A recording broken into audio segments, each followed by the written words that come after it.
Hi everybody. In today's video, I'm going to teach you about a cool, simple exercise that can help you get unstuck, break through overthinking, and keep your projects moving forward in a positive way. It's a skill that I call mirror work, and it's not what it sounds like. It's not gazing in a mirror. Rather, it's all about remembering to check your blind spots, much like you do when you check your mirrors in the car while you're driving.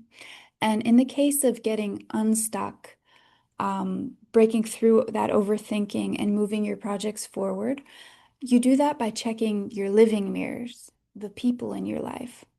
The people in your life and what they see that you sometimes miss or just simply can't see sometimes until it's pointed out. Years ago, I worked at a small farm and floral market during their exciting fall corn maze activities season, and it's exactly what it sounds like. A huge theme maze carved into a huge, huge cornfield. I don't remember how many acres. And in the middle of it was this tall, tall bridge. And from the top, you could see the whole maze. You could see every twist, every turn, every clue, every exit. You had the power, the knowledge, the vantage point. I would stand up there, loudspeaker in hand, watching people struggle through the maze. And it's exactly like life sometimes. Imagine you're holding a map, um, and it's the wrong map, or it's the right map, but you're holding it upside down, and you're thinking you're going the right way. You're moving, but you realize that you're going in circles, that you're stuck. And now imagine there's a friend standing on that higher platform. And from there, they can see the whole maze. And they're not doing it for you, but they can point and say, hey, the exit's that way. And suddenly, what felt impossible, the way forward, it becomes clear. And that's the essence of mirror work. It's all about becoming aware of your blind spots and letting the people in your life, your living mirrors, reflect back to you the things that you can't always see for yourself. So, fast forward to today, I'm trained as a coach and I support people in personal development, leadership, and team building. And in my own journey, I found that when I've intentionally raised my hand for support through an exchange with a trusted friend or a professional, that's what helped me move projects forward that were stuck and also make life changes and decisions that I'd been sitting on the fence with for far too long. It's really what helped me move forward. And to be clear, this is not about asking for answers outside of you. Only you can call the shots in your own life. And at the end of the day, if you have the courage to be honest with yourself, you are the one that knows yourself the best. Um, but it's also true sometimes that you're the easiest person to fool, and that's why support matters. And I might add, that's why we need each other. That's why no man is an island. We need our mirrors. You can't always see your own blind spots. And that's why being witnessed by someone you trust can really help you move forward. Most people, especially leaders, creatives, founders, and anyone that's really trying to make meaningful life choices like you, struggle with these very real problems. That overthinking, staying stuck in your head instead of taking action, the self-doubt. Um, do you ever notice that we're super brilliant at helping other people? And sometimes it's really hard for us to put our brilliance to work to help ourselves.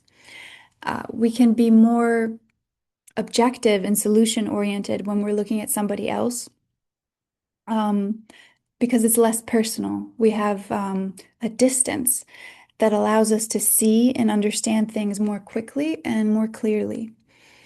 It's not that we like telling other people what to do with their lives as we hypocritically stand on the sidelines of our own lives. It's more that we have fewer inhibitions because our own stuff isn't on the line and we're not bogged down as hard by our own inner gremlins. That part of you that is really fear disguised as practicality. That part of you that talks you out of good ideas without realizing that it's actually fear that's running the show.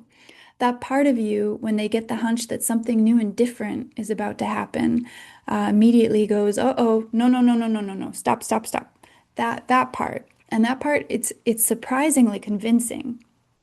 So staying in your head with your own inner gremlins is sometimes not a great idea. You end up trying to do everything on your own and end up overwhelmed, wishing you had somebody to talk things through with. But not just anybody, which brings me to another important point. You've got to be discerning about who you seek feedback and support from and why. You want someone neutral, supportive, and clear-eyed. And you always want to be honest with yourself and your motives.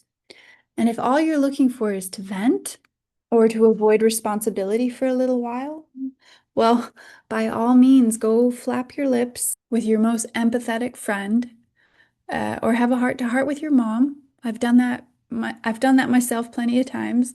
Sometimes you just need to be heard and you need to be soothed, and that's perfectly fine. But here's the thing. Moms, friends, and people closest to us can also be amazing mirrors if we let them. They can reflect truths to us, and sometimes those truths are not easy to take if we're intentional when we ask for feedback. If you're ready to really listen, to sit up, pay attention, and take in what's being reflected to you. When you're ready for the truth and courageous enough to really take a good look, be clear about that. Open your mind and open your heart. You might be surprised by what your mirrors can actually show you. So go ahead and discerningly choose some people in your life and ask them some open-ended questions about yourself. Ask them what they see when they look at you. Ask them what they notice about your patterns and about your movements. And if this idea of mirror work, of being seen, reflected back, and supported is really speaking to you, I have some ways for you to explore this further at your own pace. First, my free workbook, Reconnecting with Your Spark. It's a short exercise for purpose-centered leaders. Whether you're running a solo venture or building a partnership or just figuring out your next steps, it helps you reconnect with that spark inside you and encourages you to choose someone you trust to witness it.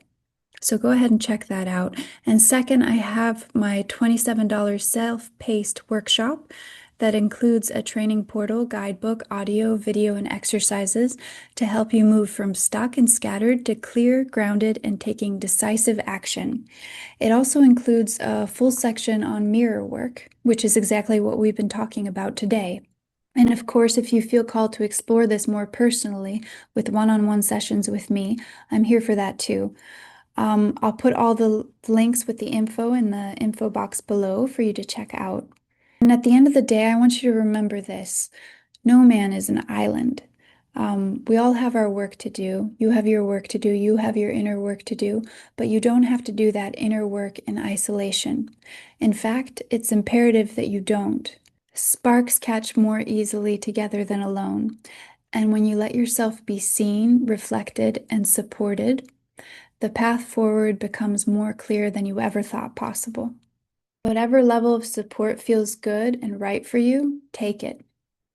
It doesn't have to be big or formal, so don't underestimate a short, heartfelt sharing. It has the power to shift everything. Thank you for watching, and I'll see you in the next video. And you may like to watch this video next. It explores the reflections a younger version of you can give you. So check it out here.